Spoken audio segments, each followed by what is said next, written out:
ఇప్పుడు మన ఇంటి నుండి నేను తిరుపతి ఎయిర్పోర్ట్కి అయితే బయలుదేరుతున్నానండి. వీడు మా అబ్బాయి యూనుస్ అండి. వీడు కూడా నాతో వస్తానని సతాయిస్తున్నాడు. వీడిని కూడా నేను ఇప్పుడు బ్యాగ్లో వేసుకుని తీసుకెళ్ళబోతున్నా. వీడికి సరదాగా ట్రాలీలో వేసి మళ్ళీ బయట తీయేశానండి. అరే మిగతా పిల్లలు కూడా వచ్చేసినారు స్కూల్ నుండి. నన్ను పికప్ చేసుకోవడానికి రవి వాళ్ళ తమ్ముడు అనంత్ వచ్చాడండి. హాయ్ యశ్విక. మా ప్రెసిడెంట్ ప్రసాద్ గారు కూడా రెడీగా ఉన్నారండి. ఆయన కూడా పికప్ చేసుకున్నాము. ప్రెసిడెంట్ గారికి డిక్కీ డోర్ ఓపెన్ చేయడం కూడా తెలియలేదు. దానికోసం నేను ఓపెన్ చేస్తున్నాను.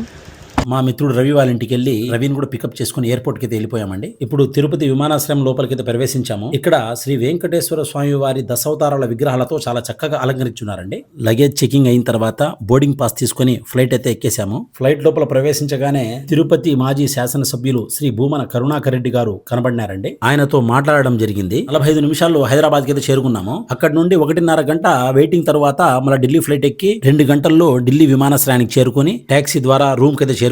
రేపటి వీడియోలో మళ్ళీ కలుసుకుందాం. జై హింద్.